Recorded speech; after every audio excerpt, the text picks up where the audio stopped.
Bapak tidak juga bisa menjas orang, nggak bisa, karena saya nggak memaksakan Bapak. Kita kan di sini Bapak kan punya mujizat nggak? Kalau dalam hal untuk orang kesurupan saya bisa Serius? mengadakan. Yang benar. Benar, ada banyak saksi. Kalau dia orang depresi di sini Bapaknya kan banyak yang ngobrol. Bapak coba usir, misal contohin ya cara kan Bapak usirnya nggak gimana? kesurupan ya nggak bisa, Iya, Pak. seandainya. Iya, kan saya bilang di titik saraf ini, Oh, Pak. cuma mencet gitu doang. Iya. Bapak coba duduk. Cara ngusir setan yang benar tuh gini. Keluar nama Yesus. Keluar nama Yesus. Begitu ngusir setan, masa? Apa sih banyak yang ngobrol, aduh. Makanya jadi saya gini. bilang, sing with me how great. Ini kalau orangnya Is kesurupan our sambil megang God. Begitu ngusir setan, kalau masa orang ngusir yang setan? kesurupan sambil megang pisau udah bisa berdiri duluan loh. Aduh, Bapak ini. Saya, Pak, sudah pernah adu mujizat, ya. Saya tengking, badan saya keluar api, dia pingsan. Malam itu juga dia masuk Kristen. Biar Bapak tahu ngusir setan yang benar. Aduh. Kalau gitu Bapak nanti silakan datang ke Cikampek ke Kerawang. Kumpulkan Pak. semua orang Cikampek biar kita usir setannya.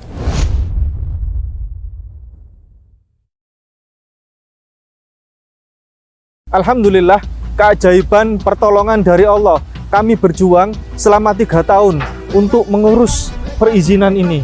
Masjid Hagia Sophia Kota Malang sudah mendapatkan surat izin semuanya, surat izin terlengkap di Indonesia, dan sudah mengebor air dengan kedalaman kurang lebih 86 meter menembus batuan cadas yang keras.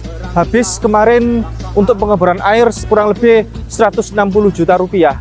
Dan saat ini sekarang lagi proses untuk penggalian basement.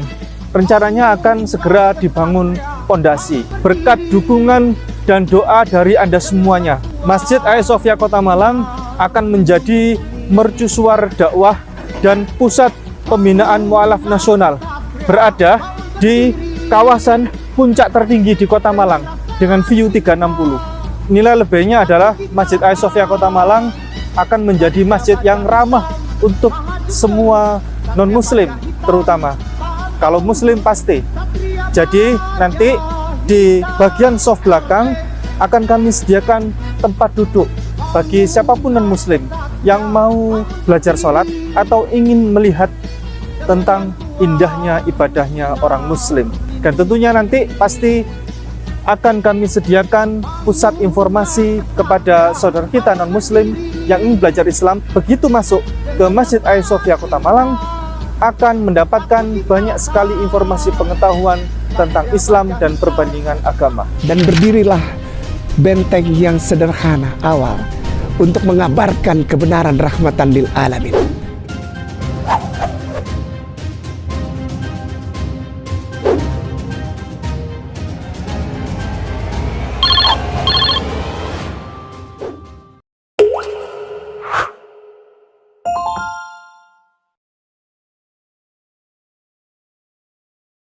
Ini adalah peristiwa yang menarik di mana kita akan memperbincangkan diskusi yang menarik tentang kekristenan, dan ini bisa menjadi referensi baik itu untuk saudara kami kaum muslimin maupun saudara kami dari Kristen dan Katolik.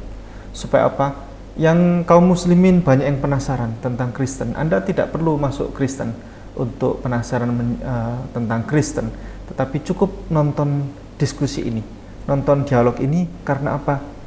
Mumpung Pak Pendeta Luga Tambunan masih belum minta royalti, nah bisa ditonton ini free, gratis. Jadi ini adalah hiburan yang edukatif, yang menarik. Dan di samping kanan kiri ya ada Bapak Pendeta Luga Tambunan. Katanya beliau tadi kekal abadi katanya hidupnya. Kemudian Fir'aun kalah pokoknya, ya kalah. Ya, betul. Nah, kemudian menarik ini. Terus kemudian ada Ibu Pendeta Rain. Samping kiri saya wajah baru. Beliau adalah Pendeta Yosia Singge. Kristen apa? Beliau dari Kristen Protestan, tetapi gerejanya namanya CMC, ya. Christian Ministry Church. Dan beliau adalah dulu aktivis di Kristen Mormon juga. Ini menarik, kita nanti perbincangan ini akan seru sekali. Kita akan ada 2 part, 2 sesi. Sesi pertama kita akan memperbincangkan tentang, mendiskusikan tentang berapa Tuhannya orang Kristen. Karena ribuan tahun sampai sekarang masih belum terselesaikan ini. Berapa jumlah Tuhan di dalam kekristenan? 1 atau 3 atau 4 dan seterusnya. Karena ini kita semakin lama semakin mendekati hari kiamat, hari akhir. Mari kita satukan pemikiran ini dan kita putuskan berapa sih Tuhan di dalam kekristenan, 1 atau 2 atau 3 atau 4, mumpung belum hari kiamat. Dan ini tadi sebelum kita mulai acara diskusi ini, kita dandanin dulu para pendeta semuanya ini supaya tampil cemerlang, dan kita saksikan ini sudah didandanin semuanya. Kita saksikan tayangan berikut.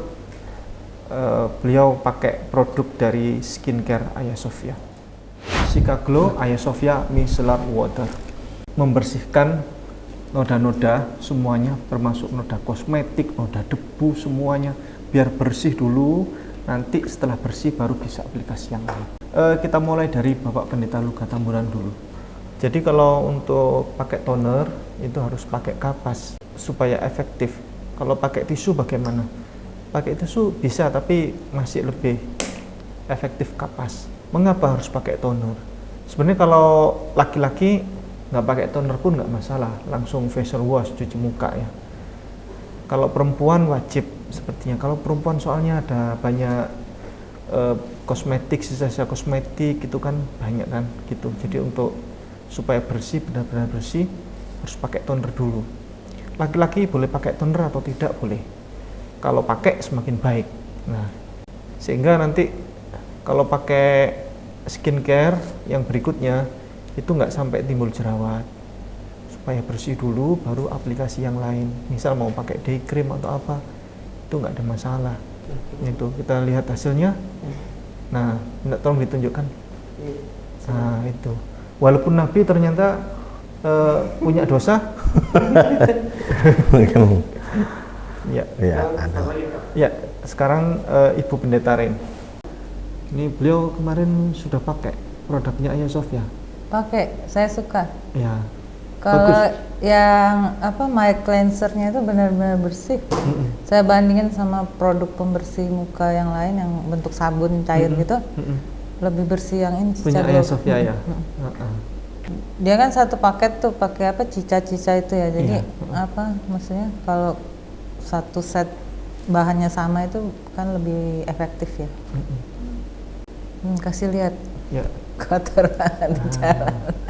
Baik, ini Bapak Pendeta Yos ya, akan aplikasi pakai toner atau namanya micellar water.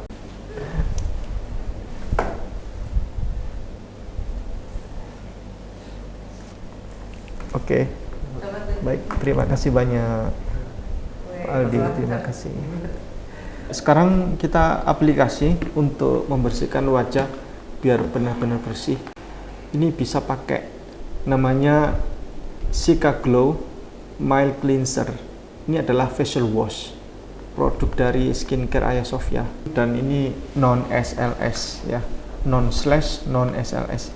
Jadi ini benar-benar aman buat kulit, buat muka begitu. Dan tidak bikin ketarik-tarik ke wajah, tidak bikin kulit menjadi kaku, keras atau mengering, tidak, tapi justru membuat kulit menjadi lembut gitu.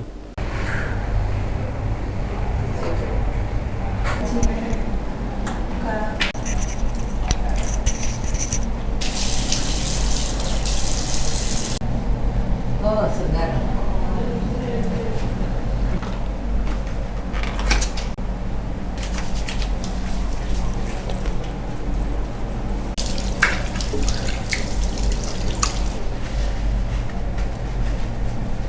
Oke, toner sudah, kemudian facial wash sudah. Sekarang kita pakai serum glow booster untuk anti aging. Intinya adalah untuk anti aging. Tapi katanya beliau ini, Pak Pendeta Luga, adalah kekal abadi katanya. Iya tak? Iya, betul. Kekal abadi? Iya.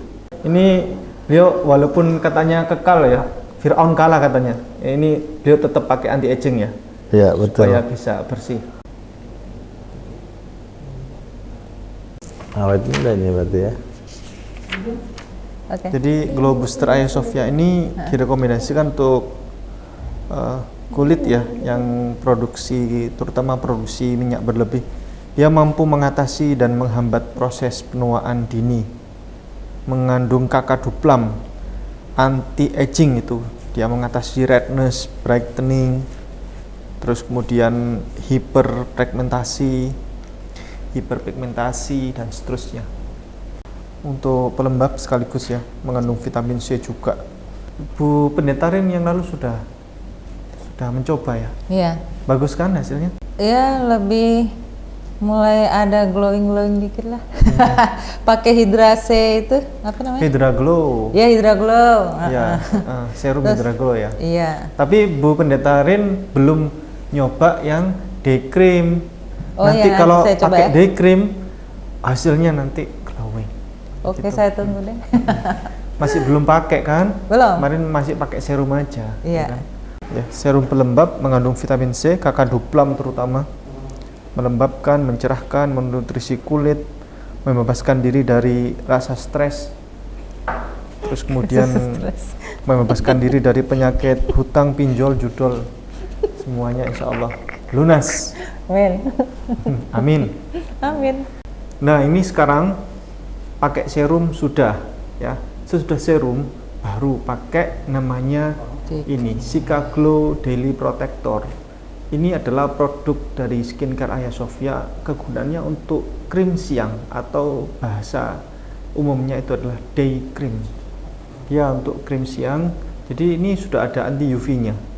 Terus bagaimana kalau pakai yang night cream? Kami ada night cream ya. Hagia Sophia ada yang night cream. Kalau pakai night cream waktu siang itu aman-aman saja, nggak ada masalah.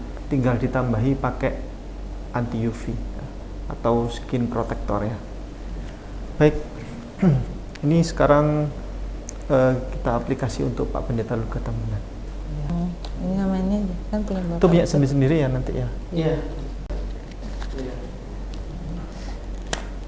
Nah ini nabinya orang Kristen, Bapak Pendeta Luka Tambunan. Jadi teman-teman muslim kan bilang, Bang Luka kenapa sih abang kan nabi kok hitam sih? Nah ini kita masih butuh support dari Hagia Sophia supaya para nabi akhir zaman ini perlu glowing ya kan? Itu nggak Pak Ustadz? Nah kalian juga pakailah, biar kalian juga nggak gosong. Apalagi kalian yang berada di lapangan ya kan, bertempur. Nah udah. Taruh sini. Oh ya. Nah, ini Bu Pendeta Rin menggunakan Sika Glow Daily Protector. Memang untuk mencerahkan ya, menutrisi kulit dan seterusnya. Ini hasilnya bagus itu nanti. Jadi bisa memutihkan gitu Pak? Ya, Oh, wah itu yang dicari. Oke. Yang udah putih aja mau tambah putih. Apalagi itu yang sudah ada anti UV-nya. Yang nggak putih ya kan? Oh ya, berapa SPF-nya Pak? 30 ya. 30 SPF. Oh. Ya.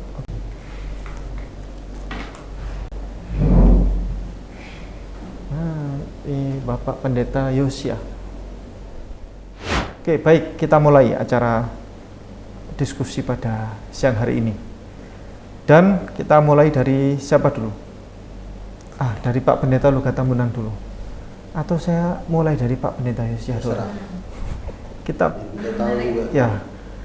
Ini para pemirsa semuanya jarang yang tahu tentang aliran Kristen beliau ya. Karena kalau kita mendapati 5 orang Kristen ya, kita tanya berikan pertanyaan, kita ajukan pertanyaan, maka pasti jawabannya 7 atau 8. Begitu. Nah, ini kita tanya beliau, Kristennya aliran apa, berapa jumlah Tuhannya? Pak Pendeta Yosia, ini aliran apa itu Kristennya dan berapa jumlah Tuhannya? Siap. Terima kasih untuk pemirsa dan tim dari Pak Ustadz Ipung. Ya. Pertama saya ingin meluruskan dahulu bahwa saat ini saya sudah resmi keluar dari CMC. Resmi keluar. Ya, sudah resmi keluar dari CMC, jadi saya membawa nama pribadi, bukan organisasi CMC, agar nanti clear. Nah, berawal dari saya melihat banyaknya aktivitas pemahaman dari Kristen Protestan, dari aliran ortodok hingga berlanjut ke aliran-aliran karismatik, dan karismatik pun berlanjut lagi dengan aliran-aliran yang lain. Jadi saya menyimpulkan sebuah kata-kata unik yang tadi sempat saya celotehkan. Saya sering sampaikan kepada teman-teman dari Kristen, boleh kita mengkaji semua buku atau pemahaman yang kita miliki, tapi hati-hati khusus untuk para anggota Kristen, jangan sampai aliran-aliran yang Protestan ini menjadi prosetan. Gitu. Nah, karena bagaimanapun juga semua gereja menyatakan dirinya benar, gereja yang lain salah. Demikian juga Katolik menyatakan Protestan salah, Protestan menyatakan Katolik salah. Walaupun mereka semua sepakat bahwa Kristen pada umumnya Yesus adalah Tuhan. Nah, kita bicara garis umumnya itu saja. Nah, mengenai keilahian atau ketauhidan yang kemarin sempat kita bincang-bincang secara pribadi dengan Pak Satipung juga. Nah, di pemahaman kita adalah Allah itu ya Allah, Tuhan itu ya Yesus, Roh Kudus itu Sang Penghibur. Sebentar. Saya tanya dulu, berapa Tuhannya? Kalau bicara Tuhan satu. Satu. Apa itu? Yesus. Ya. Clear ya, Tuhannya beliau satu. Yesus. Terus yang lain jadi apa? Allah itu adalah dalam dunia keruhan itu dia yang tertinggi. Oh gitu. Yang menciptakan semua langit dan seisinya itu adalah Allah. Gitu. Jadi di alam pravana itu sebelum Yesus diturunkan ke dunia, semua itu adalah Tuhan dalam satu kesatuan ruh yang dibatasi dengan tabir. Dan tabir ini tidak bisa dilihat dengan kasat mata.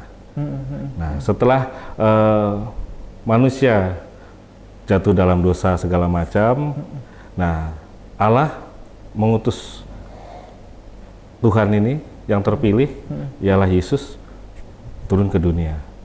Jadi Yesus adalah Tuhan, Allah ya Allah, Roh Kudus itu Sang Penghibur.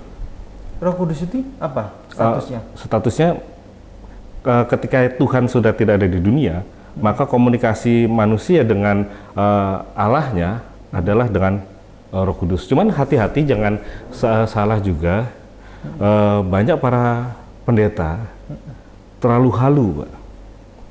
Saya mendengar bisikan dari Roh Kudus.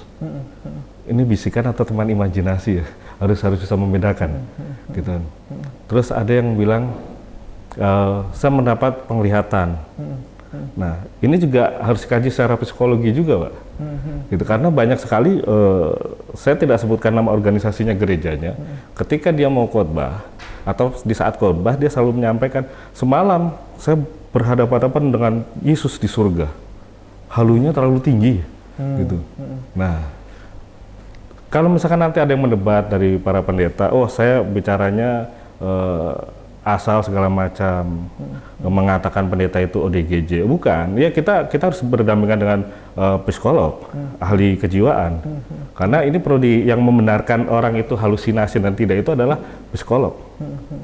Nah, banyak sekali, makanya tadi saya sampaikan akhirnya Protestan jadi prosetan, karena sebetulnya pendeta itu kan sudah capek Pak dalam hidupnya. Kenapa? Apalagi mereka yang pendeta perintisan ya. Masyarakat Kristen pada umumnya ketika ada masalah dia selalu lari ke gereja, seolah-olah gereja itu adalah jawaban dari permasalahan hidupnya, dan menekankan pendeta itu harus menyelesaikan masalah hidup jemaatnya. Memang pendeta bertanggung jawab kepada domba-dombanya atau kepada umatnya, gitu. Cuman satu hal, kehidupan jemaat juga harus bisa mandiri, karena gereja itu ada yang pendetanya itu bisa bekerja, ada yang pendetanya tidak boleh bekerja. Nah, kalau pendetanya bekerja bisa mensupport sesuai dengan finansial si pendeta itu. Iya, sebentar Pak Yosia, izin saya cut dulu. Ini kita belum selesai nih ngomong soal tentang ini kok ada Allah Allah itu ya satu, berarti Ya. Bapa itu. Ya, Allah betul. Bapa itu. Kalau Tuhan satu berarti Yesus. Yesus. Kalau Roh satu berarti Roh Kudus. Iya. Pertanyaannya, Yesus ini ciptaan atau bagaimana? Roh Kudus ini juga ciptaan atau bagaimana? Kalau Roh Kudus adalah roh yang dihembuskan oleh Allah. Berarti ciptaan. Ciptaan kalau Roh Kudus. Oh, berarti catat. Ini aliran beliau ini unik. Jadi Roh Kudus ini bukan Tuhan, dia tidak punya keilahian berarti. Tidak. Oh, Roh Kudus tidak punya keilahian. Jadi dia semacam kalau levelnya itu apa? Malaikat. Malaikat. Malaikat. Oh, I see. Malaikat. Kemudian kalau Yesus ini ciptaan juga. Yesus ada di berbarengan dengan Allah itu sendiri ada, namun alamnya yang berbeda. Gitu. Oh, berarti levelnya di bawahnya Allah ini. Iya. Dia wakil atau dia cuma nabi atau bagaimana? Wakil ya. Kalau Wakil. kalau simpelnya kita menerjemahkannya wakil, karena dia sudah ada di alam pravana, alam ruh, bukan alam. Saya luruskan dulu, alam ruh di sini adalah bukan alam seperti ketika kita meninggal ruh kita keluar, bukan itu. Tapi alam di mana manusia belum diciptakan, dunia ini belum diciptakan. Nah, di sana ada alam ruh. Berarti dia bukan putranya, Bukan, bukan anak. bukan. Dia semacam ya ada keilahian atau enggak? Keilahian ada, karena mereka semua ada di dalam alam pravana ini, semuanya adalah Tuhan. Ruh-ruh ini adalah Tuhan. Oh, berarti beda tempat tapi ini. Iya, Yesus beda tempat. Allah di mana, Yesus di mana? benar. Makanya di kitab Wahyu kan kami tiupkan, kami ciptakan. Ada di kitab Wahyu, bukan di kitab Wahyu, kitab Kejadian, sorry, maaf. Kami ciptakan, kami, gitu. Bukan saya. Nah, ini yang perlu dilurus, Oke. karena ini memang ada di alam ruh ini adalah Tuhan ini memang di alam pravana sudah ada. Saya tanya dulu sekarang. Berarti sesembahannya kalau versi Kristennya Pendeta Yosia ini dua berarti yang disembah. Yang disembah untuk doa itu yang paling utama adalah Allah dulu, Terus kedua Yesus Kristus. Roh Kudus enggak? Roh Kudus itu hanya ketika kita menginginkan penghiburan, ketenangan jiwa, dan hal-hal yang sifatnya butuh penghiburan. Nah, kita panggil Roh Kudus, Tapi dia cuma malaikat. malaikat. Dan dia tidak bicara di telinga, dia tidak membisikkan di telinga, tapi di hati. Oh gitu. Ya, kalau di telinga fix itu halusinasi. Oke. Kemudian kalau di telinga yang membisikkan tetangga biasanya.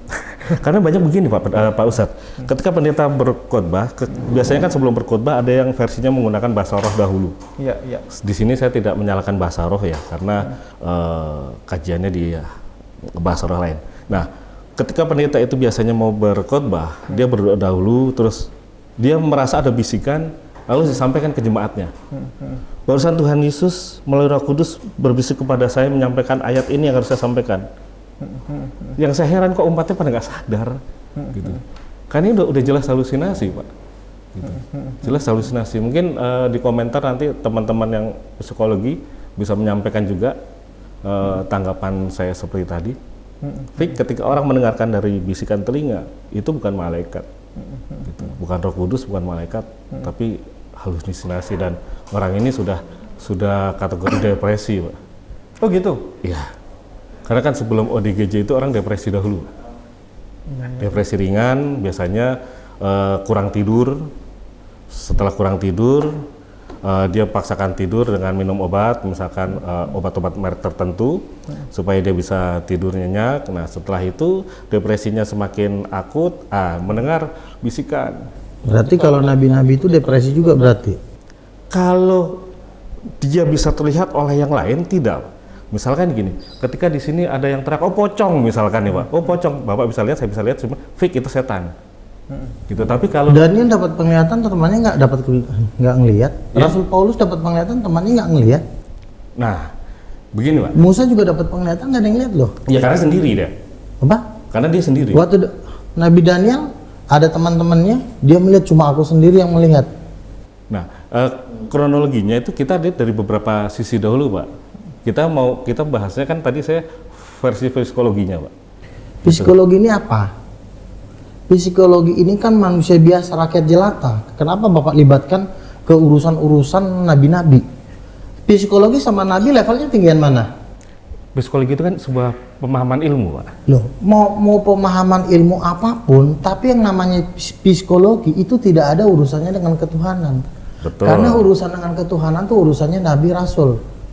Dokter itu rakyat jelata. Ngapain kita minta pendapat kepada orang yang otoritasnya di bawah kita, menasihati kita tentang Tuhan, sementara dokter ini jabatannya di bawah telapak kaki Nabi. Kenapa Bapak minta perlindungan sama dia? Coba jawab. Saya nggak minta perlindungan loh. Saya hanya meluruskan. Bapak kan minta ketika seorang dapat penglihatan, Bapak minta tolong dicek dulu psikologinya. Psikologi ini siapa ini? Ini utusan siapa? Jadi gini. Bapak meminta perlindungan kepada psikologi yang urusannya tentang Tuhan. Kalau Nabi, Pak, ada orang mati dibangkitkan. Psikologi, ada orang mati, dia nonton. Coba kamu bangkitin orang mati. Kamu bangkitin dia.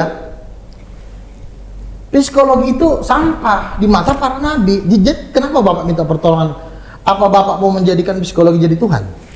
Sekarang saya mau tanya dulu kepada Bapak. Kalau Bapak menyalahkan sebuah psikologi, ilmu psikologi, saya mau tanya, ketika orang itu mengalami gangguan jiwa, ya kan, mengalami gangguan jiwa, versi agama dari Yesus kajian berkata, agama, tumpangkan tangan dalam nama Yesus sembuh. Selesai. itu terjemahannya kan kesurupan berarti ya? Apa aja? Kalau Bapak bilang tumpangkan, enggak, maksudnya gini, pertanyaannya harus dijawab dengan Alkitabiah juga. Ketika orang itu mengalami ODGJ atau gangguan jiwa, Iya. ya kan? Nah, apa yang menyebabkan orang itu mengalami gangguan jiwa? Satu itu. Apa tuh? Ya saya tanya ke Bapak, karena tadi kan Bapak menyalahkan psikologi.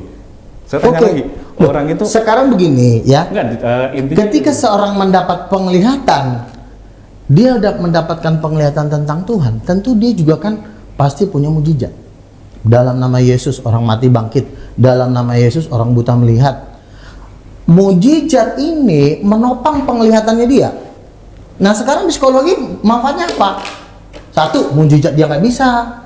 Dia cuma berpikir-berpikir. Semua pemikiran itu harus ditopang oleh mujizat. Makanya Yesus berkata, bangkitkanlah orang mati, usirlah setan. Ketika orang mati ini meninggal lalu dibangkitkan, apa peran psikologi? Nggak ada, saya bunuh dia. Kalau nggak ada perannya ngapain? Gitu loh. Nah, yang tadi dijawab dulu, Pak. Apa tuh? Jangan lempar dulu. Apa Kenapa? tuh? Ketika orang itu mengalami gangguan jiwa. Nah, versi Alkitabiah dalam pemahaman Bapak. Kalau dia gangguan jiwa, pertama didoakan.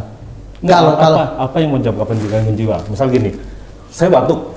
iya, Penyebabnya adalah debu atau virus, iya, ya kan? Debu Iya. atau virus. Nah, kalau tadi Bapak membantah tentang ilmu psikologi, nah tolong dijawab. Ketika orang mengalami gangguan jiwa, kita bicara gangguan jiwa yang fatal ya Pak ya, yang sudah dia Gila. mandi ya, Iya. udah gila, udah ODGJ. Itu apa penyebabnya menurut versi Bapak dalam Alkitabiah? roh jahat ada sama dia. Roh jahat bisa merusak pikiran dia, bisa. ODGJ itu juga kan ada karena memang gangguan setan-setan. Dan saya sudah sering mengusir setan dan setannya menampakkan diri, saya hantam dalam nama Yesus, pergi, setannya sembuh dia. Kalau di sini Pak berarti tidak ada suatu pemahaman yang clear. Nah, karena saya dalam pelayanan selalu menyeimbangkan Pak antara teologi dengan teknologi dan ilmu psikologi. Gitu. Itu yang selalu Nggak bisa Pak. Kalau kita sudah ikut Tuhan, kita harus mengakui satu Ya, mujizat begini. Tuhan Pak, gitu loh. Bapak tidak juga bisa menjas orang, nggak bisa, karena saya nggak memaksakan Bapak. Kita kan di sini Bapak kan punya mujizat nggak? Kalau dalam hal untuk orang kesurupan saya bisa Serius? mengadakan. Yang benar. Benar, ada banyak saksi. Ada banyak saksi. Bapak bisa ke Cikarang, ke Perum BWI. Di sana ada orang yang Oke, kesurupan. coba dulu contohkan seperti apa Bapak mengusir orang yang kesurupan. Coba. Pertama, saya akan perhatikan dulu Pak. Ketika orang itu kesurupan, satu, dia matanya itu kalau melotot ya melotot, kalau terbejam ya terbejam, dan tangannya kaku Pak. Tangannya kaku. Karena banyak orang yang pura-pura berbahasa roh, terbang segala macam, pura-pura getar. Ketika saya bisikan, awas hati-hati di belakang ada kursi, diem langsung. Nah ini fakta yang ada, Pak. Apa? Ketika orang Apa ucapan manifestasi. apa yang Bapak katakan? Saya bisa kan altar call, ketika Iya. ada altar call kan orang suka berbahasa roh dan manifestasi, badannya gerak-gerak Bukan segala macam. itu, Sebentar. orang yang kesurupan iya, gitu sebentar. loh. Makanya tadi kan saya Oke. luruskan dulu. Silakan. Saya luruskan dahulu. Nah, pertama ciri-ciri orang kesurupan itu satu, tangannya selalu kaku. Entah dilipat begini, entah begini, nggak ada kesurupan tangannya lemes, wah nggak ada itu. Nah satu itu kalau yang betul-betul kesurupan. Matanya kalau nggak terpejam, melotot, walaupun kita tiup, dia tetap melotot. Nah ini kan ada ketegangan urat saraf, Pak. Ketegangan urat saraf. Biasanya satu, kita sambil kayak kita memahami tentang apa yang disampaikan tekanan kejiwaan, tapi kita juga meyakini bahwa semuanya kita melangkah harus menyertai Tuhan. Pak Pendeta Yosia pakai bahasa roh nggak? Tidak. Mengusir? Tidak. Cara mengusir setannya Bapak gimana? Saya jangan bilang dalam penempatan Yesus keluar, tapi ada titik-titik saraf yang saya sentuh, Pak. Oh, ini beliau dulu kuliah psikologi. Gitu. Oh gitu. Saya tahu, oh, Bapak kuliah psikologi. Ya, tapi dikip aja, Pak. Di belakang layar aja nanti. Oh, iya. Karena nanti pasti Jadi ini bukan lulusan psikologi. Firman yang main, dia otaknya sendiri yang main gitu loh. Nggak, coba. Misalnya ada kejang-kejang di Iya. sini kesurupan, caranya gimana? pertama kalau dia laki-laki, saya akan sentuh langsung, mohon maaf di bagian belakang sini, di mana di sini titik saraf, dan orang akan rileks di sana. Dan saya sampaikan dalam menurut Tuhan Yesus keluar, biasanya diawali ketika mau selesai itu pasti muntah. Bapak sempat ambil ujian psikologi nggak? Ujian apa namanya, profesi? Profesi belum? Psikolog? Belum. Iya. Tapi alumni kuliah psikologi? Iya. Oke, clear. Jadi beliau ini pendeta plus jebolan Jadi psikologi. gini, dia kalau ngusir setan saya lihat bukan kuasa Tuhan yang walaupun dia mengatasnamakan nama Yesus, dari cara dia ngusir setan, dia ini bukan ngusir setan. Tapi kalau Pak Pendeta Luka Tamunang, Kalau ngusir setan pakai itu gitar juga? Pertama begini ya. Itu gitar Iya, betul. bisa dipakai buat ngusir setan? Bisa, gini. Coba minta tolong. Sebentar dulu. Kalau kita ingin mengusir setan, maka yang berlaku adalah Tuhan bertahta di atas puji-pujian. Saya tidak melihat ada puji-pujian tadi, cuma dalam nama Yesus. Loh, Sekarang gini. bagaimana Anda mengusir setan? Anda sendiri tidak mempermuliakan nama Tuhan, cuma Anda aja yang Anda mempermuliakan dari tadi. Coba, bagaimana Anda mengusir setan? Kan sudah kita sampaikan dalam nama Tuhan Yesus Kristus keluar. Hanya mengucapkan seperti itu. Iya. Sekarang saya mau tanya sama Bapak, ketika suatu altar call penyembuhan, kebanyakan kan gereja mengadakan suatu event besar atau KKR, Iya. kebangkitan kebaktian, kebangkitan rohani, event besar. Kenapa dia setiap ada orang yang lumpuh atau dia tidak bisa jalan, kenapa dia kalau yakin betul-betul Tuhan itu memberikan mukjizat, tidak usah harus teriak dengan jemaat yang begitu banyak, itu bisa dijelaskan secara psikologi juga, Pak. Dengan adanya sekian ribu orang menyatakan dalam nama Tuhan Yesus sembuh, yang lain haleluya, 10.000 orang menyatakan haleluya, maka di dalam dirinya itu ada kebangkitan batin yang dimana dia akan bisa bangkit.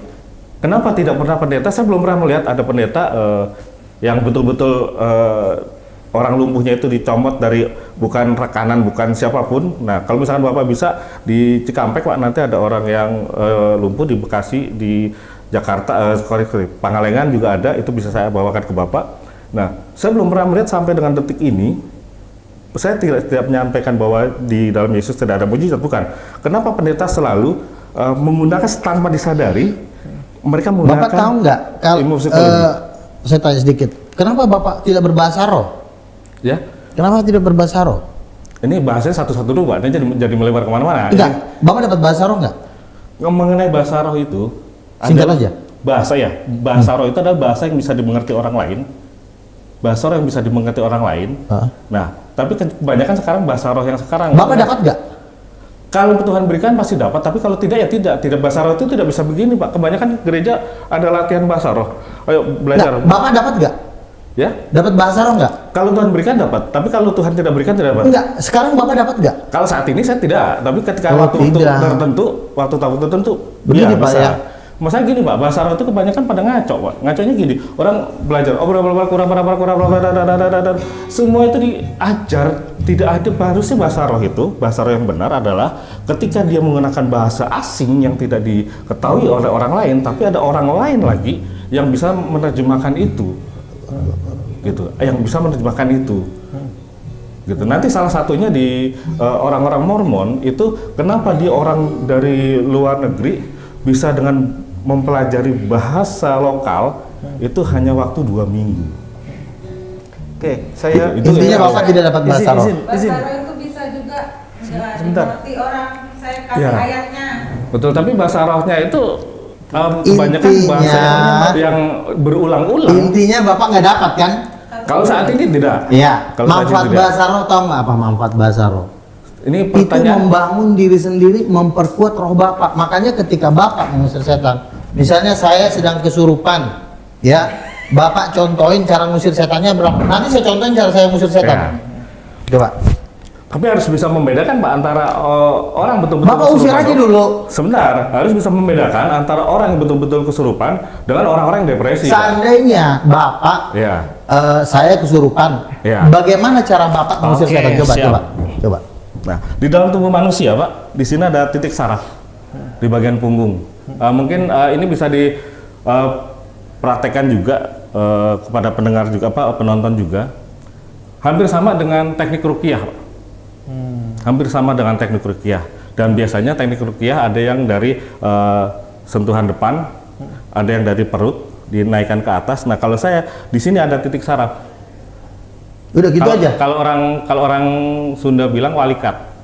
Nah, titik walikat ini yang ketika kita tekan sambil kita berdoa, sebenarnya doanya itu hanya untuk meyakinkan kita bahwa kita ini punya Tuhan. Kita bukan orang ateis. Nah, di titik saraf ini nanti orang akan rileks, Pak. Kalau dia orang depresi di sini Bapak tuh keras, banyak Pak. yang ngobrol. Bapak coba usir, misal contohin Ya cara kan Bapak ngusirnya nggak kesurupan ya nggak bisa, Iya, Pak. seandainya. Iya, kan saya bilang di titik saraf ini, Oh, Pak. cuma mencet gitu doang. Iya. Bapak coba duduk. Cara ngusir setan yang benar tuh gini. Keluar nama Yesus. Keluar nama Yesus. Begitu ngusir setan, masa apa sih Nah. banyak yang ngobrol, aduh. Makanya jadi saya gini. bilang, Gini, Bapak penonton. itu harus penuh Roh Kudus. Ada. Jadi coba Nggak, pakai gitar dong. Pak Gitar.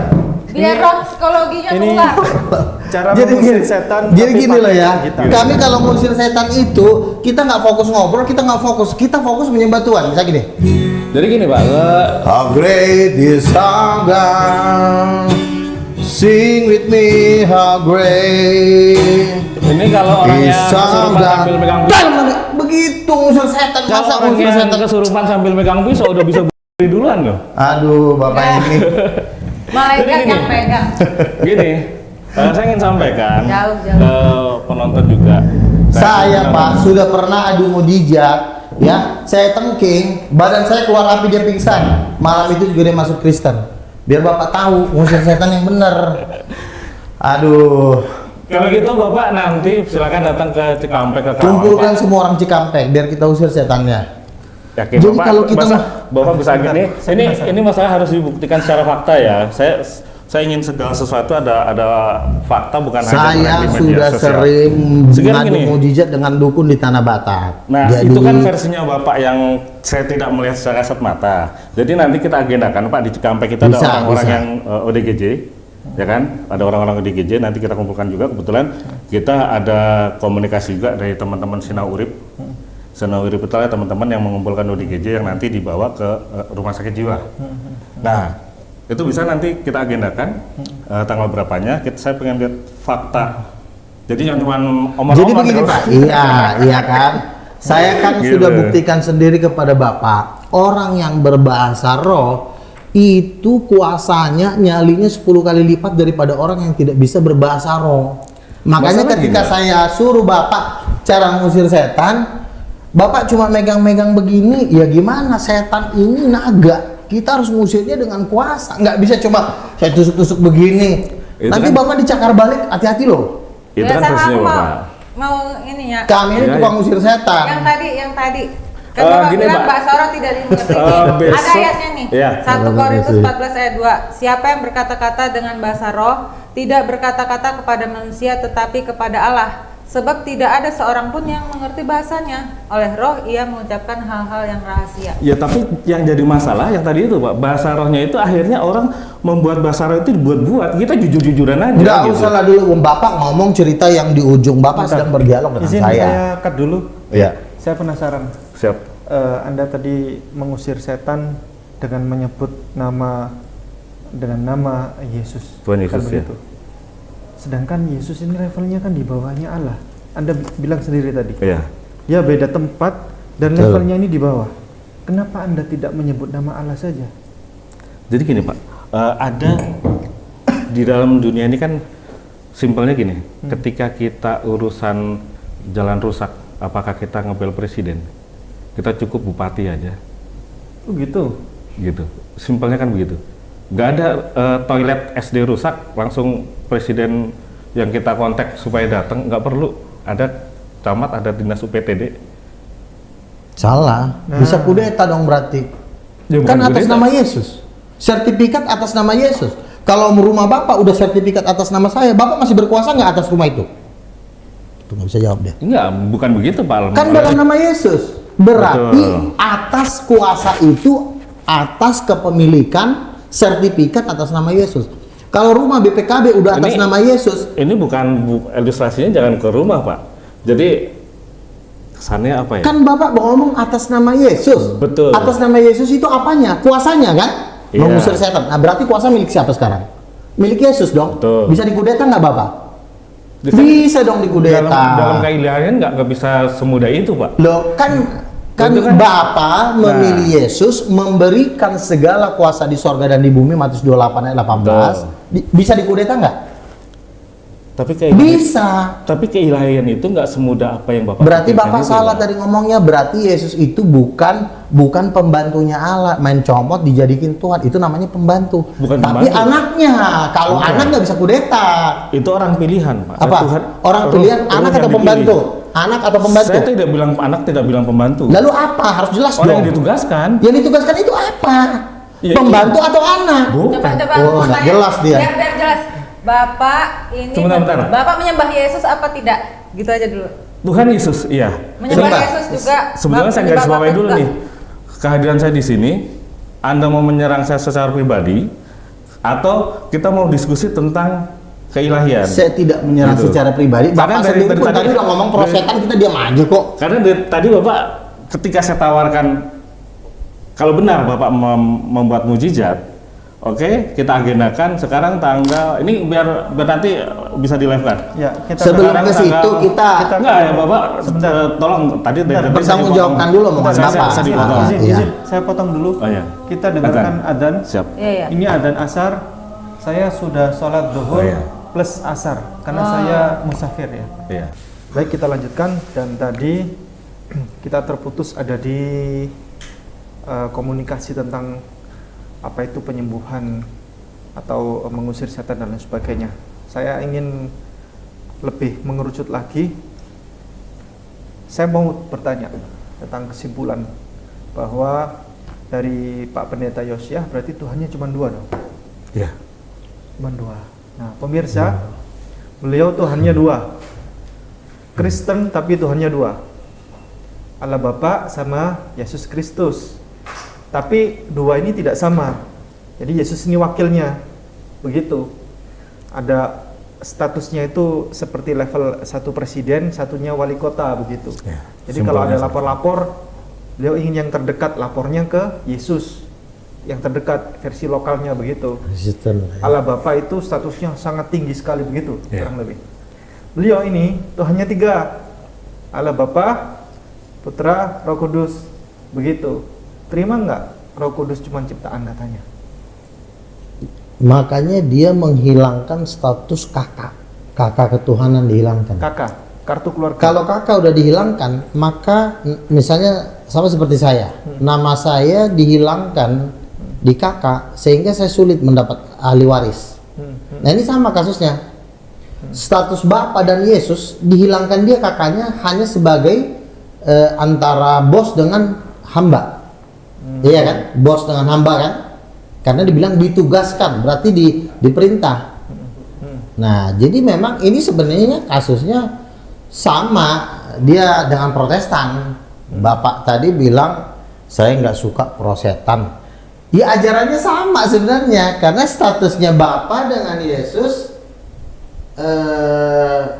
bukan keluarga. Nah sementara saya Bapak dengan Yesus itu anak kandung. Kalau ada anak kandung pasti ada mama. Sengaja dihilangkan dia status keluarga supaya Roh Kudus ini bisa dihantam, biar bisa dibikin jadi ciptaan, dibikin jadi pembantu. Karena nanti kalau dia mengatakan Yesus adalah Bapa, nanti orang tanya siapa mamanya. Nah jadi doktrin yang diajarkan Pak Yosia ini adalah doktrin penggelapan data ketuhanan. Ibarat kata kalau di Dukcapil itu kakaknya dihilangkan, dihapuskan, kira-kira begitu. Ini saya spill, ada komentar dari debat yang sebelumnya. Oke. Ini saya zoom ya, dari pemirsa, minta tolong di zoom. Dari namanya ini Yos Rizal ya, 6342. Saya setuju dengan Pak Luga bahwa Tuhan Allah itu bergenre laki-laki. Alasannya simple banget, yaitu Tuhan Allah dipanggil Bapa. Sedangkan Roh Kudus saya tidak bisa komentar. Sementara Yesus pasti laki-laki. Namun demikian, kalau ada Bapak logikanya tentu ada Ibu. Nah ini saya tidak tahu Pak Yos Rizal ini Kristen atau Muslim, saya lepas dari itu. Cuman ini cukup menguras pemikiran dari saudara kita Kristen. Logika Pak Pendeta Luga Tambunan ini sebenarnya adalah berdasarkan dari teori kekristenan awal. Kekristenan awal itu ada konsepnya Trinitas ya, atau Tritunggal, itu Bapak, Ibu, Anak. Roh Kudus itu Ibu, begitu. Ini versi Pak Pendeta Luga Tambunan. Nah, Ya. untuk menghilangkan jejak Yesus, kan nanti kan sebenarnya inti dari nanti goal terakhir adalah who is Jesus, ya kan? Permasalahannya kan di who is Jesus, karena kalau Bapa dan Roh Kudus kan dia tidak terlihat. Mau siapa Bapa pun, gimana kita orang kita juga nggak pernah lihat dia kan gitu kan? Jadi nanti kalau status Yesus dan Bapa dihilangkan hubungan family-nya, nggak kebetulan kita tadi ngomong family, maka Roh Kudus ini nggak akan ketahuan siapa dia. Contoh di ajaran Bapak ini kan, Bapak Allah, Yesus pembantunya ditugaskan. Saya tanya, apakah Bapak itu cowok? No. Kalau Bapak bukan cowok, maka tidak punya alasan kita untuk bertanya siapa mamanya. Menurut Bapak? Allah itu Bapak ada itu? ruh, Pak. Allah itu ada ruh. Sebetulnya kita jarang menyebut nama Bapak ya. Kita lebih familiar itu dalam doa, ya Allah, Tuhan yang kekal, dan ditutup itu dalam nama Tuhan Yesus. Pak, boleh. Gitu. Allah itu roh.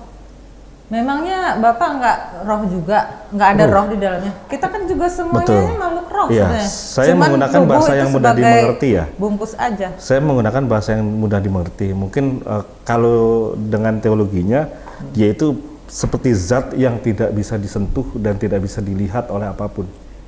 Allah Bisa. itu. Tuhan Yesus bilang di Matius 6 ya, barang siapa suci hatinya, dia bisa melihat Allah. Iya Ya. kan? Ya nggak? Bapak ada roh? 10 sabda bahagia. Bapak ada roh nggak? Saya jawabnya kemana-mana dulu nih. Bapak memiliki roh nggak? Iya, roh ada. Roh Bapak ini cowok apa cewek?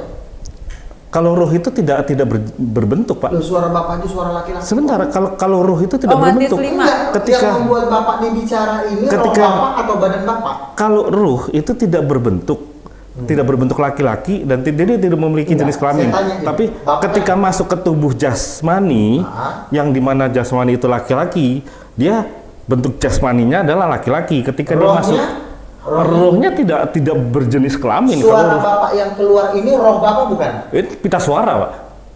Bapak bisa ngomong itu karena roh Bapak bukan? Betul, karena roh. Tapi yang membuat Iya, laki-laki nyatu dan perempuan itu roh pita dan suara. tubuh bukan nyatu. Kalau Betul. ada roh juga Bapak nggak bisa ngomong kan? Betul. Yang membuat Bapak bisa ngomong ada roh Bapak. Suara Bapak suara laki atau suara perempuan? Suara laki-laki. Berarti Tadi rohnya coba bisa dilihat nggak Nah, roh ini tadi? Pak, dari bentar. sini udah beda ini, Pak. Pak, bentar, roh Allah tadi bisa dilihat nggak? Ya. Bisa dilihat nggak tadi? Roh Allah kalau untuk kondisi normal seperti sekarang kita itu tidak bisa Nah dilihat. ini ya, saya ralat tadi bukan Matius 6 tapi Matius 5 pasal 1 ayat 8. yang di salah satu khotbah ucapan bahagia ya. Berbahagialah orang yang suci hatinya karena mereka akan melihat Allah. Artinya sebenarnya bisa dilihat, bahkan waktu itu kan Nabi Musa bisa dia kan Nabi Wajahku. tapi dia nggak boleh lihat muka saking kudusnya, cuman boleh punggung. Tetapi barang siapa yang sudah percaya Yesus dan sudah disucikan oleh darah Yesus, waktu Musa kan belum disucikan oleh darah Yesus. Yesus bilang di khotbah di bukit yang pasal 5 nih. Berbahagialah orang yang suci hatinya karena mereka akan melihat Allah. Kenapa bisa melihat? Karena rohnya itu sudah disucikan oleh darah Yesus sehingga bisa dia dekat dengan Bapa di surga, bisa dia melihat, bisa mendengar. Seperti saya juga pernah mendengar suaranya seperti gemuruh gitu, bikin ketakutan. Itu benar. Jadi mungkin seperti yang dialami oleh Paulus, seperti ada suara guru di langit. Saya tanya waktu itu sama teman saya, kamu dengar nggak? Saya nggak dengar apa-apa, padahal saya dengar gitu. Itu seperti itu Paulus itu. Jadi waktu itu Paulus dengar, tapi teman-temannya yang di situ nggak dengar apa-apa gitu. Jadi bentuknya Bapak seperti apa, Pak? Bentuk. Kita kalimat yang lebih enak diulas mungkin bukan Bapak ya, kalimatnya Allah ya. Kalau Bapak bagi baca kita Alkitab kan? betul baca Alkitab. Oke, Wahyu 4 ayat 2 dikatakan aku melihat sebuah tahta dan di atas itu duduk seorang, dan dia yang duduk di atas tahta itu nampaknya seperti permata yaspis, dan seluruh malaikat mengatakan kuduslah Tuhan semesta alam, dan mereka menyembah. Jadi menurut kitab Wahyu 4 di atas Duduk tahta seorang. itu duduk seorang. Seorang itu kira-kira bentuknya seperti apa? Kalau dengan kalimat seorang itu memang satu orang. Laki-laki? Dia Laki-laki seorang loh. manusia kan? Iya. Seperti manusia Dia kan? seperti Betul. manusia kan? Berarti Iya. ada Laki-laki. bentuknya dong. Ada wujudnya? Itu versi Bapak. Tapi kalau kayak Kan Wahyu 4 ayat 2. Iya. Nih. betul iya memang. Daniel deh, nggak bisa dia. Oke, kalau misalnya dulu tidak seperti laki-laki, seperti apa kira-kira? Dia bentuknya zat yang tidak bisa dilihat dan Intinya tidak seperti, Bapak. jadi angin gitu, angin. Nah, bentuknya seperti apa? Kalau angin masih bisa dirasakan. Nah, terus seperti apa dia? Ya zat yang tidak bisa disentuh oleh Intinya orang. nggak ada, Iya. nggak ada satupun bentuknya. Iya. Itulah Allah. Iya. Nah, Nih, Daniel 7 ayat 9. Sementara aku terus melihat tahta-tahta diletakkan, lalu duduklah yang lanjut usianya, pakaiannya putih seperti salju dan rambutnya bersih Rambutnya seperti bulu putih. domba. Ya, Kursinya itu kan dari versi nyala itu. api. Bukan versi ini Daniel. Iya betul. Iya versi Bukan Alkitab. Daniel enggak? Betul. Iya. Makanya Bapak bilang Alkitab Gini. bukan kitab saya. Nah, makanya Bapak iya. ngaku Yang nggak Kristen, bisa, kan? yang paling Iya. nggak bisa Bapak ini bantah adalah di kitab Kejadian pasal 1 ayat 27. Oke. Nih, ayat andalanya Bang Lugas sekarang. Maka Allah menciptakan manusia itu menurut gambarnya. Menurut gambar Allah diciptakannya dia, laki-laki dan perempuan diciptakannya mereka. Jadi Bapak itu diciptakan menurut gambar Allah nggak? Gambar Tuhan. Ya gambar Bapak. Tuhan, gambar Tuhan, gambar Allah. Ya.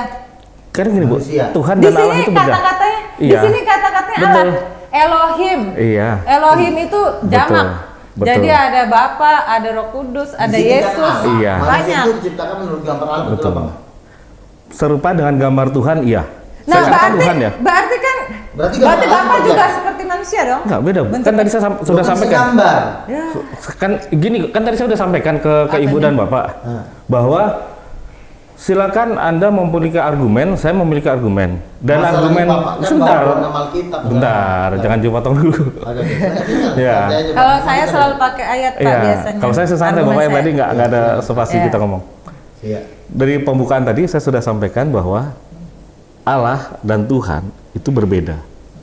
Allah itu adalah tadi Setuju bukan sama aja. Sebentar, Sebentar. bukan itu pembahasan kita. Enggak, seperti Allah itu iya. gambarnya seperti apa? ngerti maksudnya Bapak kan mau menggiring opininya ke sini ke ayat ini. Allah, iya. Ya, Di kan? sini kata-katanya Allah. Betul Ibu. Jadi terus? maksudnya gini loh. Gambar Allah seperti Iya, apa? itu kan apa namanya doktrin atau pemahaman yang Ibu pakai. Alkitab, kitab Daniel dan kitab Wahyu dan kitab-kitab Alkitab yang Oh, lainnya. Bapak nggak pakai Alkitab. Sekarang saya mau berarti? tanya, di dalam Alkitab apakah masih ada semua dari pertama sampai akhir, apakah semuanya masih relevan untuk saat ini? Yang saya Oh, tanya, tentu. Allah itu Pasti. diciptakan menurut gambar Allah, berarti gambar Allah seperti apa? Tuhan Pak, bukan Allah. Iya, gambar Tuhan seperti apa? Ya gambar Tuhan seperti yang Yesus dan kita ini, karena kan dilihat sekarang di alam saya perawanan. gambar Allah seperti apa? Gambar Bapa. Kalau Bukan gambar- Yesus. ya. Saya nggak mau bahas Yesus. Kalau gambar Tahu. Allah itu zat yang tidak bisa Salah. dilihat. Gambar Allah itu laki-laki dan perempuan. Ada ayatnya. Iya. Berarti Allah. Bapak jangan bawa nama Saya Saya ulangi. penasaran tadi Pak Yosya bilang apakah Alkitab Ujian masih satu ayat relevan dua. untuk kondisi saat Masih ini? Itu dong. gimana? Kalau menurut saya nggak semuanya ayat itu relevan, Pak. Waduh, Contoh. buang Ya. aja Alkitabnya. Kita jangan kemana-mana dulu Pak. Kita fokus Allah itu gambarnya seperti laki-laki. Bapak bilang seperti tidak terlihat. Itu Bapak udah menyangkali Alkitab. Bapak besok jangan bawa Alkitab lagi. Ganti kitab baru. Apa kitabnya? Ya kitab Iya. apa itu tadi? Tahu dia, Agama. surat-surat Campur apa? aja sama Mormon di belakang. Non kanonika dia. Surat-surat dari apa itu tadi nggak tahu. Gini, kalau Bapak Rasul-rasul mau pakai sampingan. non-kanonika yang kitab yang ini, Bapak jangan bawa Alkitab supaya fair. Kan saya nggak bawa Alkitab, Pak. Jadi kitab Alkitab bukan kitab Bapak. Alkitab enggak. Berarti Bapak itu non Kristen. Sebentar, jangan dipotong dulu, Pak. Gimana? Coba Alkitab kenapa? Kan tadi saya tanya ke Bapak, apakah di dalam Alkitab itu masih ada relevan sampai sekarang? Loh, kan dikatakan Enggak, gambar Allah itu iya, laki-laki. iya atau tidak aja? Masih dong. Masih. Nah, tadi Pak Ustadz Ibu nanya ke saya, contohnya mengenai perpuluhan. Perpuluhan aja udah nggak relevan. Masih. ya? Jangan. Sebentar. Jangan mikirin ke situ. Enggak, Kita sebentar. Saya tanya, saya kan mau tanya. Jangan dulu, Sebentar, biar Pak. penting bahas Gini, perpuluhan enggak, sih. bukan masa perlu. Kan saya tanya tadi, apakah semua yang ada di Alkitab itu masih relevan? Saya katakan tidak. Tidak itu bukan berarti semuanya, tapi ada yang masih relevan, ada yang tidak Nah, relevan. jadi maksud Bapak saya harus menjawab itu masalah Bukan, perpuluhan. bukan. Makanya saya bilang jangan Bukan. lari dari tema. Bapak Saya- tuntaskan satu tema dulu. Iya, makanya kan saya bilang kalau Bapak Perpuluhan masih- jangan bawa masih Alkitab, kan pakai. saya nggak bawa Alkitab. Bahkan surat selembar pun saya tidak bawa. Nah, dia udah menyangkali. Gitu. Enggak, yang ayat perpuluhan kenapa? Ya? Yang bab perpuluhan kenapa? Bukan Kristen. Nanti takutnya dibilang di luar tema nih, Pak. Enggak apa-apa. Nggak apa. Oh ya. Kalau Pak Ustadz yang tanya boleh, Iya, dia yang siap. moderator. Jadi gini, Saya nggak penting kalau itu. perbulan itu Ya. awalnya itu kan tidak berbentuk uang. Oh. Hasil dari pertanian. Selasih gitu-gitu ya. Hasil dari biji-bijian. pertanian dan peternakan mereka yang mereka berikan kepada tempat peribadatan. Nah, kan tidak relevan juga Pak kalau harus harus sesuai plek ketiplek atau sama persis dengan yang di ayat itu. Makanya pendeta memiliki pemahaman-pemahaman baru yang akhirnya bisa dengan uang, malah sekarang bisa pakai kripto, ya kan? Artinya kan ayat itu sudah tidak relevan. Kalau memang ayat itu semuanya relevan, harusnya semuanya diberikan dengan seperti itu. Oke, sudah kita cut dulu. Iya. Saya ingin fokus lagi kembali ke tentang Tuhan dua. Ya, Tuhan dua ini. Kerapnya. Saya penasaran.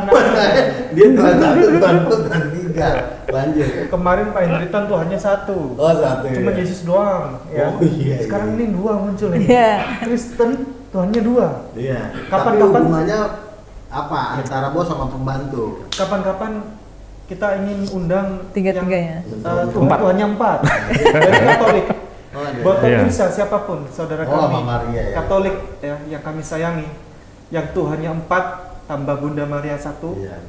bisa hubungi kami di nomor ini 08233 1216100, nomor cantik, bisa dihubungi. Kami siap jikalau Berdialog. berdiskusi, berdialog dengan santai, dengan gembira seperti ini, dengan senang hati. Baik, saya ingin nanya. Iya. Ya, Tuhannya kan dua nih. Dua. Ya. Allah Bapa sama Yesus doang. Kenapa Roh Kudus nggak masuk? Karena Roh Kudus itu kan ditugaskan oleh Yesus untuk menghibur umatnya di dunia setelah dia dibangkitkan dari kematian. Cuman menghibur ya Pak. Gimana Berarti- ayat kejadian Berarti 1 ayat Roh 2? Kudus sebelumnya tidak ada. Roh Kudus sebelumnya tidak ada. Oh, Sebelumnya. Enggak, ini Pak, saya kasih ayat dulu ntar. Iya, silakan. Menyangkal dia. Kejadian 1 pasal 1 ayat 1 dan 2. Pada mulanya Allah menciptakan langit dan bumi. Bumi belum berbentuk dan kosong, gelap gulita menutupi samudra raya, dan roh Allah melayang-layang di atas Itu Roh permukaan Allah. air. Roh Allah. Roh Allah ya, Roh Roh Allah Kudus. beda, Bu. Roh Allah dengan Roh Kudus beda. beda. Beda. Oh, beda. Oh. Kalau roh Allah, siapa lagi tuh? Tuhan bukan? Roh Allah itu ya Allah. Tapi Roh di sini Allah. dibilang Roh Allah dengan berfirmanlah Bapa Allah. bedanya. Di ayat 3-nya berfirmanlah Allah, bukan dikatakan berfirmanlah roh Allah. Ini artinya oknum yang berbeda, Pak. Bahasa aslinya pun beda. Iya. Yang satu ruah Roh HaKodes, yang satu lagi Elohim. Betul. Roh Allah sama Bagaimana Bapa dibilang tinggian sama? mana? Sebetulnya roh Allah itu ya Allah. Bapa itu hanya penyebutan lebih gampangnya, lebih simpelnya. Roh Allah dengan Allah sama gitu. Roh Allah ya Allah. Oh, tapi Karena di sini kok Allah dibedakan ya? Kudus. Di Ya. kitab Kejadian. Roh Kudus beda lagi. Oh, Matius beda pasal lagi. 3, maka turunlah roh Allah seperti burung merpati. Lukas pasal 3, Betul. maka turunlah roh kudus seperti burung merpati. Sama tuh. Ya. Kok Bapak bilang beda? Ya kan memang roh Allah dengan Roh Kudus itu beda. Loh, Enggak, maksudnya di ini ayat yang Matius sama. pasal 3 dikatakan turunlah roh Allah seperti burung merpati kepada Yesus ketika setelah dibaptis. Iya. Di Lukas dikatakan maka turunlah roh kudus seperti burung merpati dan hinggap di atas Yesus. Kenapa Anda bilang beda? Kalau saya jawab, ini sangat apa namanya? Nggak Nanti yang apa-apa. ribut ini bukan cuma satu Kristen nih. Biarin. Gitu. Apa? Saya sudah debat dengan seluruh agama biasa. Betul Pak. Cuman kan di Indonesia ini ada di mana undang-undang ITE yang akhirnya yang nyerang itu personal. Enggak, jadi Gitu. gini Pak. Enggak, kita Jadi gini, berjalan baik-baik kok. selagi kita Alkitabiah, Ya. Iya. nggak ada masalah. Negara kita ini melindungi, ya, Betul. melindungi hak setiap warga negara untuk beragama dan memiliki kepercayaan masing-masing. Iya. Kalau ada data, silakan dibuka. Iya. Ya. Tapi kalau cuma jeplak doang, itu bahaya. Ya. Iya. Nah itu silakan Pak. Jadi gini Pak, kita kan melihat dari sejarah dikumpulnya kitab surat-surat dari para rasul. Ya, walaupun kita akhirnya orang-orang terkemudian pasrah dengan keputusan itu. Saya yakin dari beberapa kalangan yang non-Kristen itu juga tidak 100% mengakui dengan adanya surat-surat di Alkitab itu. Surat Paulus itu. Ya, bahkan ada surat-surat yang dihilangkan, ada surat-surat yang tidak dimasukkan, segala macam. Bahkan Katolik sendiri pun akhirnya punya kitab tambahan, Mormon punya kitab tambahan. Deuteronomika. Ya, ini yang akhirnya kita orang umum yang saat ini di Indonesia ya udah pasrah dengan adanya Alkitab seperti itu, dia udah kitab itu. Tapi pada kesimpulannya bahwa kita memiliki keyakinan, keimanan yang bisa bisa disampaikan dengan kegiatan kita sehari-hari tentang ketauhidan itu. Gitu. Surat-surat apa nih maksudnya Pak? Yang di Yang Alkitab Bapak makanya punya, ya. yang di luar kanon itu Oke. surat apa misalnya contohnya? Iya, mengenai tentang Allah tadi, ketauhidan tadi, Pak. Di Kristen itu kan rata-rata menyampaikan bahwa Allah itu ya Allah Bapa, dalam konotasinya adalah dia seorang laki-laki. Gitu. Tapi Oh tidak, yang mengatakan Allah Bapa laki-laki ini cuma kami Titanium, bukan Tritunggal. Tritunggal pun nggak mau mengatakan Allah sama dengan Bapak, makanya dia bilang Bapak satu perusahaan Angin sama katanya. Protestan. Tidak berbentuk. Angin katanya, roh tidak bergender. Jadi Bapak jangan samakan pemahaman Protestan. Protestan sama Bapak itu satu perusahaan, cuma bedanya merek Bapak 2, mereka 3. sekarang gini, saya mau tanya, itu boleh tanya ke Boleh. Bapak dulu, karena dari tadi Bapak nanya ke saya. Iya. Kan semua yang hadir di sini tentunya ada legalnya sendiri-sendiri Pak ya. Dari Bapak, dari organisasinya Bapak, komunitas Bapak. Tadi saya luruskan, tadi waktu Bapak menyebutkan saya atas nama CMC, tapi saya sudah luruskan bahwa saya tidak, dan saya mau Bapak pribadi. Nah, saya mau tanya ke Bapak, dalam hal ini Bapak kalau sebagai pendeta, siapa yang mentasbihkan Bapak sebagai pendeta? Apalagi Bapak tadi sebagai nabi ya, menyampaikan kepada nabi, siapa yang mentasbihkan Bapak sebagai nabi? Pentahbis di Indonesia ya seperti Sinode GBI dan PGI itu juga lagi kebingungan mengenai siapa yang duduk di 24 tua-tua. Seluruh sarjana keagamaan dunia itu juga mentok dan tidak mampu untuk mengetahui siapa yang duduk di 24 tua-tua, termasuk Bapak. Bapak tahu nggak siapa yang duduk di 24 tua-tua? Wahyu pasal 4. Saya langsung ditanyanya ke Iya. detailnya aja. Nah, Siapa yang mentasbihkan? Nggak ada yang Kan bisa gini, tidak kan ada gini yang kan. bisa menabihkan saya. Yang bisa menabihkan saya cuma Tuhan. Karena saya bukan pendeta, saya rasul. Bapak paham? Nah, kan di Indonesia ini Pak, semuanya itu kan ada legal hitam di atas putih Pak. Ya. Ya kan? Kita memiliki KTP yang mencetak KTP adalah Dukcapil. Ya. Ya. Kalau kita lulusan sekolah maka ada ijazah yang terlegalisir. Nah, kalau Bapak sebagai rasul, ini versi keimanan Bapak atau versi kenegaraan juga diakui? Ini dulu nih, supaya obrolan kita nyambung, karena Bapak Ya, tadi kan betul. berdasarkan Alkitab nih. Betul. Nah, Begini, kalau versi Pak. kenegaraannya itu apa? Gini, Apakah yang mengakui Begini. apa? bangsa-bangsa sendiri pun itu tidak mampu mendapatkan legalitas dari Tuhan. Walaupun bangsa-bangsa mampu memberikan legalitas kepada para babunya, yaitu para pendeta. Para pendeta itu babunya, maka mereka berhak melegalitaskan para pendeta-pendeta ini dicetak dalam sarjana teologi ataupun sinode PGI atau GBI. Nggak, langsung ke intinya aja. Saya bukan pendeta. Iya, kemarin saya Bapak bilang rasul. rasul. Iya, betul, rasul. Rasul itu yang menambiskan sendiri adalah kerajaan Tuhan, bukan manusia. Betul, tapi kan di Selesai. Indonesia ini, Pak, di Apanya? Indonesia ini contoh seperti Apanya? saya agak keluar dikit, Pak. Contoh seperti orang menyampaikan bahwa dia Habib, maka kan ada surat keturunan Habibnya dari mana, saya lupa namanya itu, Pak, yang nah, ya ada itu. Nah, secara kenegaraan nih, Pak, saya mau tanya ada atau tidak, itu aja jawabnya, nggak usah melebar kemana-mana. Secara kenegaraan yang mengesahkan Bapak sebagai rasul, secara kenegaraan nih legalitas, karena kan kita di Indonesia ini selalu bicaranya legalitas. Ada atau tidak itu Saya saja? tidak mau disahkan oleh negara. Apakah negara sudah kalau Harus Bapak saya yang mensahkan negara, karena saya jabatannya adalah rasul. Nggak ada, nggak boleh. Dan ada saya atau nggak tidak? mau. Ada atau tidak? Nggak boleh, saya nggak mau. Dilarang Tuhan saya. Jangan sampai kamu masuk teologi. Jangan sampai kamu disahkan oleh sistem. Sebab aku yang memilih engkau sebagai rasul, selesai masalah. Tandanya apa? Bikin mujizat, mengusir setan, bangkitin orang mati. Saya masalah. Pernah Karena bangkitin orang mati? kalau bangkitin orang mati belum, cuma tim saya banyak. Pak Uta Barat. Nanti ini langsung aja, Pak, tanggal 25 tolong Bapak ke Kerawang, nanti saya kumpulkan Bapak nggak usah kumpulkan dulu, dari tadi pertanyaan Enggak. saya nggak kamu bisa jawab. Bapak Itu kalau aja. tanya mujizat, gitu. iya 25 ya, Pak, tanggal 25 ya. bisa saja. Nah, Nanti kita atur deal dulu, waktunya. tanggal 25 dulu.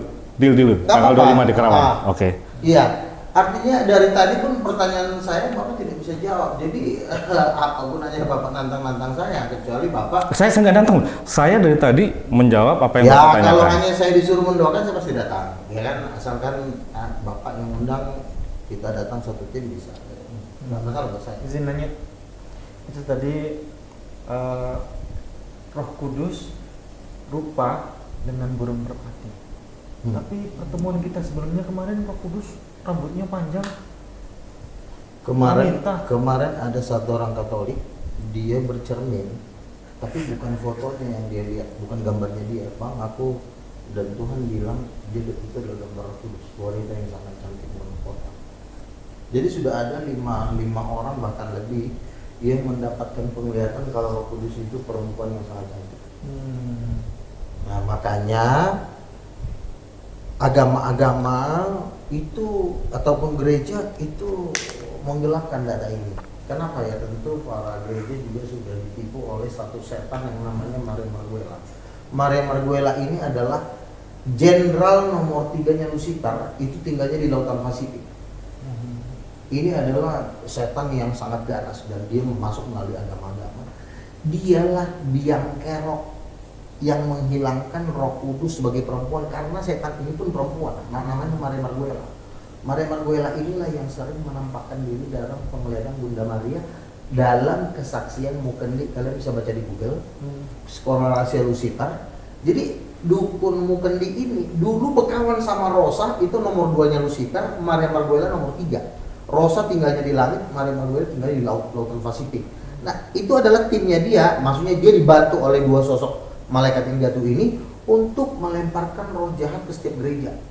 Nah, ketika dia ketemu dengan pendeta Kanyaki, dia adu mujizat, dia kalah, dia hampir mati. Akhirnya dia bertobat, setelah dia bertobat lalu dia bongkar. Ternyata yang menghilangkan gender Roh Kudus sebagai perempuan dan gender Allah Bapa menjadi tidak berkelamin, menjadi seperti itu kerjanya Maria Marguela. Dia bilang yang menghilangkan itu. Menurut Anda itu salah? Hah? Menurut Anda itu salah? Menurut Mukendi yang berkawan sama timnya Lucifer ini, dialah biang kerok yang menghilangkan, yang membuat doktrin-doktrin pengenalan akan Allah yang sesat. Salah satunya adalah menghilangkan kelamin Roh Kudus, menghilangkan kelamin Allah Bapa. Tidak pernah ada penglihatan misalnya bertemu Roh Kudus Saya tidak ada penglihatan, tapi saya suka dia berbicara sama saya. Ketika dia berbicara itu luar biasa. Karena saya sampai Rupanya Roh perempuan? Kudus.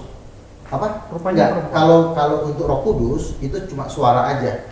Dia bilang bahwa dia adalah istrinya Bapak. Roh Kudus ngomong sama saya, istrinya Bapak, dan saya menangis dan saya punya power, diteguhkan dengan mukjizat.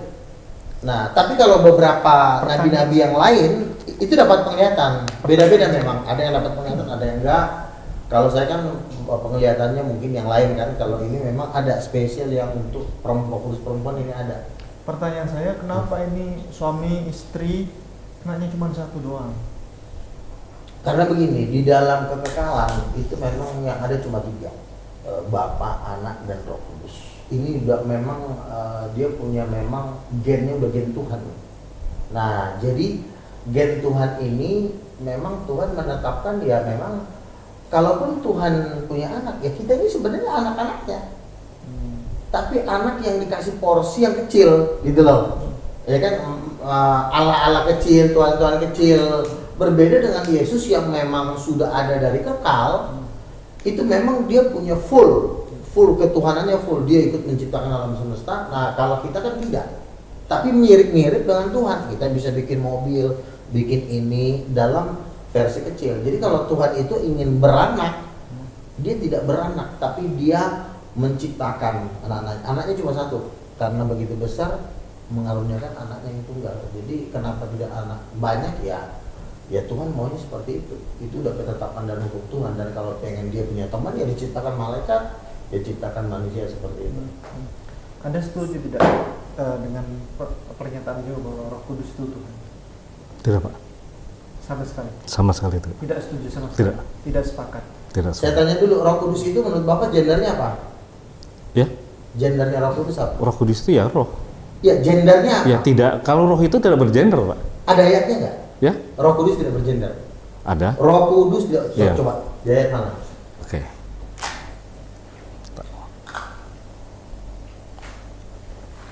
Silakan Bapak lanjut dulu, Pak. Ya. Penasaran aku Pak Yosia ini, dia bilang roh tidak bergender. Ayatnya. Dia sendiri dalam tubuhnya ada roh. Iya, Tapi, gini Bu. tapi roh dia itu- cowok apa cewek? Apa nggak ada gendernya? Ini jadi ibarat gini, Bu. Suara Bapak ini sama cowok, berarti Roh Jadi- Bapak jadi juga gini. cowok gitu loh. Jadi gini, ilustrasinya gini, Pak. Coba. Ini ada botol. Ayatnya dulu Pak, ayat. Sebentar, ini Oke. karena tadi sama lagi mau ngebahas ayat, Ibu kan silakan. mengalihkan lagi yang lain. Nanti jadi blunder pendengarnya, Oke, silakan. penontonnya sebentar. Iya. Ini ilustrasinya, Bu. Kita jangan lihat ini botol ya, anggap aja ini nggak pakai botol. Iya. Ketika air saya masukkan ke sini, maka air ini kan akan bentuknya botol, Pak. Ya. Ketika ini gelas, air saya tuang di gelas, ini karena airnya dikit. Kalau penuh dan dia beku, ini beku kena udara dingin dan plastiknya dilepas, maka dia kan botol. Ini gelas. Lalu saya mau tanya, air ini sebetulnya bentuknya botol atau gelas?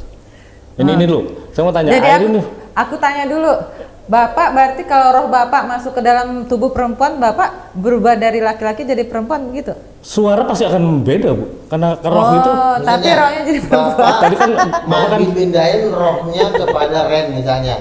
Suara Bapak tentu kan apa Beda, jadi Pak. suara dia? Berubah ya jelas gender jadi dia. suara perempuan. Karena roh Berubah itu ibarat gender. seperti air tadi. Kan ada tuh dukun. Akulah cucu, aku adalah kakekmu. Saya nggak percaya itu, Pak. Oh, Saya ini nggak kan percaya. rohnya udah datang nih. Jadi ketika dia datang kepada kakek-kakek ini, ya suaranya kakek. Oh, panggil siapa? Panggil kakek. Tiba-tiba roh ini masuk ke perempuan, jadi suara perempuan. Ya kan, kok jadi kakeknya berubah kelamin cuma gara-gara pindah doang? Saya orang yang tadi itu, Pak. Saya nggak percaya 100% bahwa itu roh yang dipanggil. Makanya ayatnya Bapak Setan. kasih roh Iya, ayat tidak dulu deh. bergender. Ayat Oke, dulu. silakan Bapak dilanjutkan. Ayatnya, Tapi ya, jangan dipotong dulu ya, Bu. Silakan, tanya. obrolan dulu. Ya. Iya, Bapaknya mau cari Baik, dulu. pemirsa sambil menunggu beliau ini Cari mencari ayat. saya mau membuktikan bahwa beliau ini nabi atau bukan. Ya. Karena- Karena itu perlu, Pak, betul, Pak. Nah, ini saya pernah bertemu dengan beliau bersama tim Ayah Sofia waktu itu. Kurang lebih ya sekitar 3 tahun atau 4 tahun yang lalu? Oh, 4 tahun yang lalu. Coba saya lihat ya.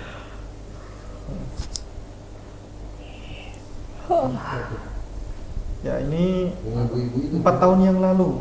Jadi kami berjumpa dengan beliau kurang lebih tahun 2020 akhir atau 2021 awal. Tapi estimasi saya 2020 akhir. Karena itu setelah Ustadz Insan Nogo kita meninggal.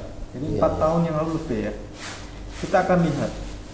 Ini menit ke-6. Beliau menyatakan begini. Dalam tahun 2023 Muslim akan sujud menyembah Yesus. Dalam tempo 3 tahun ke depan atau 4 tahun ke depan. Itulah perkataan-perkataan seorang Nabi. Dan itu masih kita butuhkan kalau nggak ada. Jadi Anda dulu pernah mengatakan dalam tahun 2023 Kebangunan rohani ya, mulai dari Muslim tahun 2023 betul. akan sujud menyembah Yesus. Tapi sekarang Muslim di Indonesia tambah banyak.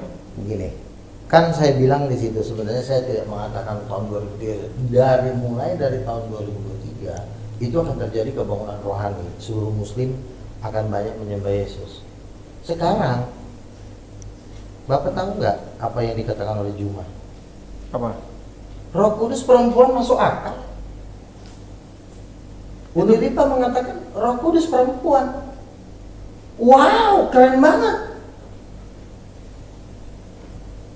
Banyak sekali kemarin kita kopdar di api, ibu-ibu pada ngomong, Bang, Roh Kudus perempuan masuk akal. Sekarang kalau udah Roh Kudus perempuan dibilang masuk akal, kira-kira udah percaya belum dalam hatinya? Roh Kudus perempuan itu ajaran Kristen, Pak. Roh Kudus Gabriel ajaran Muslim. Dia bilang Roh Kudus masuk akal. Dan hampir semua yang sudah saya temuin di Komal, Bang Luga, kami udah nggak boleh lagi berdebat dengan Bang Luga. Menurut kami, Roh Kudus masuk akal kalau dia perempuan, karena ada bapaknya. Ngomongnya begitu. Bapak bisa buka? Oh iya, silakan. Sebentar. Ini lagi. Beliau mengatakan bahwa tahun 2026 atau 2027 Yesus akan turun. Bukan, kan? Saya nggak tahu. Coba ini nih. Sekitar segitu. Oke. Memang dalam tempo 3 tahun ke depan ya, memang kira-kira di tahun itu lah ya, 2003, 2004, tetapi nggak akan lama sampai 2050 gitu. Yeah. Tapi dalam waktu dekat ini, karena kemungkinan besar ini cuma praduga ya, Yesus tuh datang sekitar, saya nggak berani ngomong tanggalnya karena memang nggak ada di dalam Alkitab. Itu sebelum ada orang yang saya baca, dan saya juga jaga-jaga itu 2026, 2027. Makanya, tapi saya Yesus akan turun. Kan saya bilang, saya kira-kira, tapi saya pastikan hari ini lagi, ya. 2033 itu rapture. 2033 rapture. Karena kenapa? Menurut skema dan jadwal kitab Wahyu, kita sedang berada di sangkakala ke-6 kalau ke-5, yaitu pemasangan microchip. Oh, Tanda binatang. Itu next tema ya. Iya, iya. Maksudnya gini, 2026-2027 itu sudah pemasangan microchip. 2026-2027 bersamaan dengan Perang Dunia Ketiga, Wahyu pasal 6 ayat 13, 2 miliar yang akan mati. Seperempat penduduk bumi akan mati. Ada seekor kuda putih menunggang namanya maut, dan kerajaan maut mengikuti, dipercayakan membunuh seperempat penduduk bumi.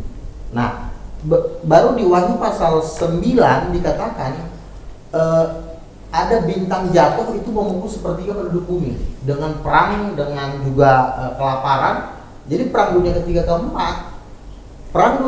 keempat ini bersamaan. Setelah ini baru Wahyu pasal 18 pengangkatan, kedatangan Yesus. Yesus turun tahun berapa?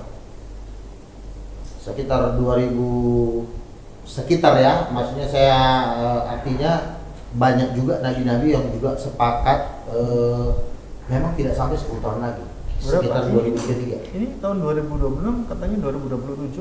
Kan saya bilang di situ kira-kira, saya juga nggak berani menyebutkan tanggalnya. Oh, iya. Ini kan estimasi dari penglihatan orang yang saya dapat, tapi memang yang terbaru termasuk orang yang juga sepakat memang sudah di bawah 10 tahun ini.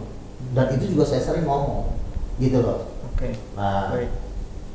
Ini Pak Pendeta gimana? Silakan ditanggapi. Eh, Kapan kira-kira itu? saya menanggapi yang tadi. Ya. Nah, ini banyak terjadi, Pak. Dulu tahun 2002 kalau tidak salah. Ya, Yang di Bandung Hmm. menyatakan bahwa dunia itu akan kiamat. Jemaat diminta untuk memberikan apa yang dia punya, harta segala macam, sampai akhirnya mereka minum racun, dikasih minuman sama pendetanya dan akhirnya mati. Nah, ini satu, kenapa tadi saya bilang kita beragama harus memiliki akal sehat, satu itu. Kedua, kita harus tadi akal sehat itu kita harus melihat ucapan si pendeta ini halu atau tidak, Pak. Gitu. Karena kembali lagi penyesatan itu lebih mudah ketika orang itu mengatakan sosok Tuhannya itu masih ada dibandingkan dia mengatakan saya ini Tuhan.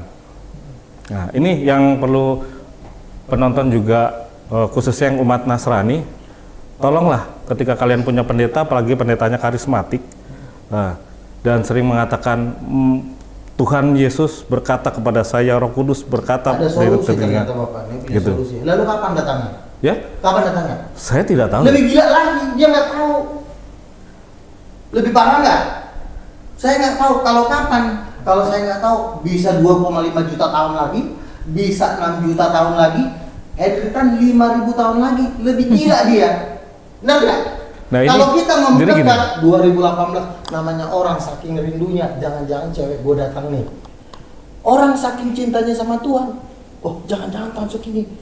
Memang banyak orang nabi-nabi menubuatkan memang sudah di bawah 10 tahun ini. Karena kenapa? Ada tandanya. Apa itu? Bait suci ketiga itu udah dibangun, betul nggak?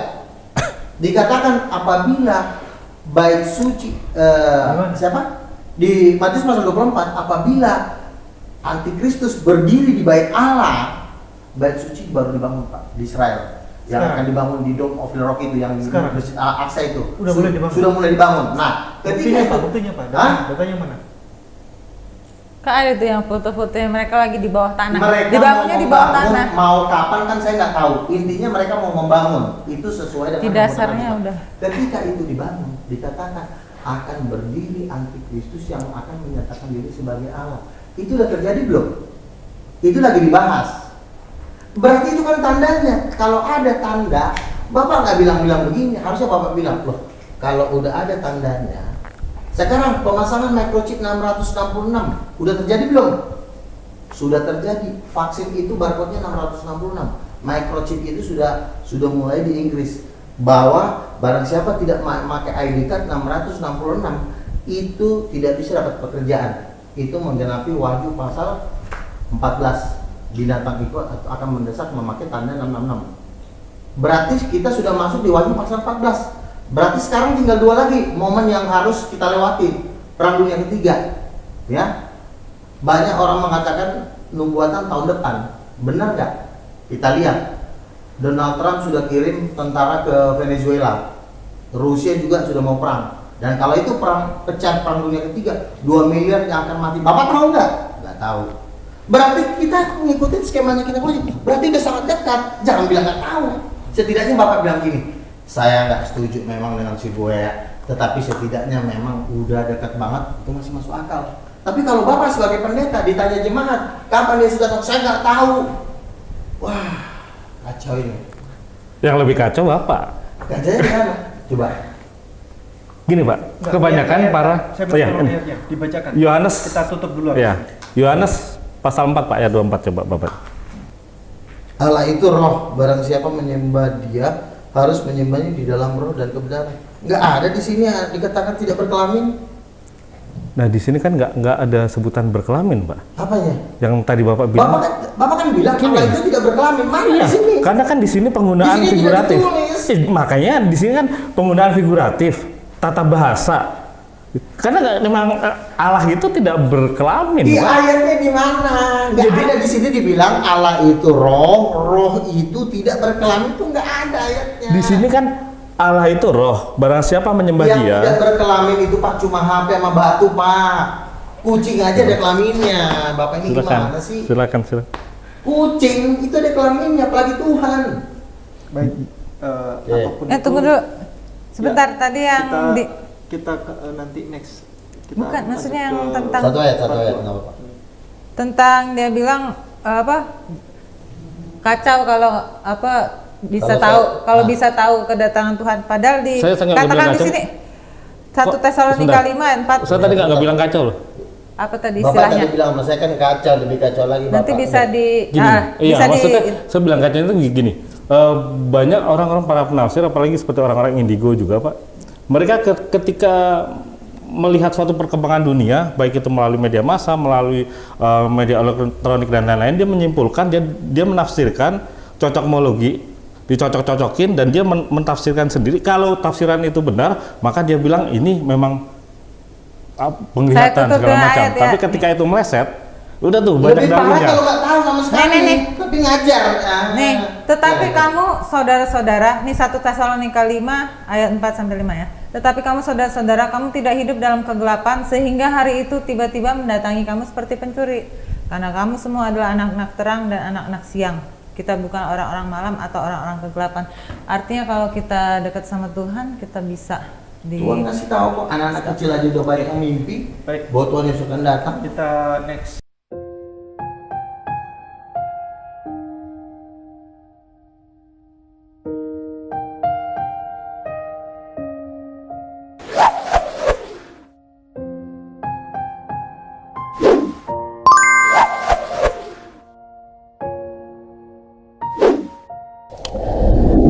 B'Shem Adonai HaRahaman HaRahum Hadahillah Ledonai Rabban Ha'alamin HaRahaman HaRahum Molech Yom Haddin أطخ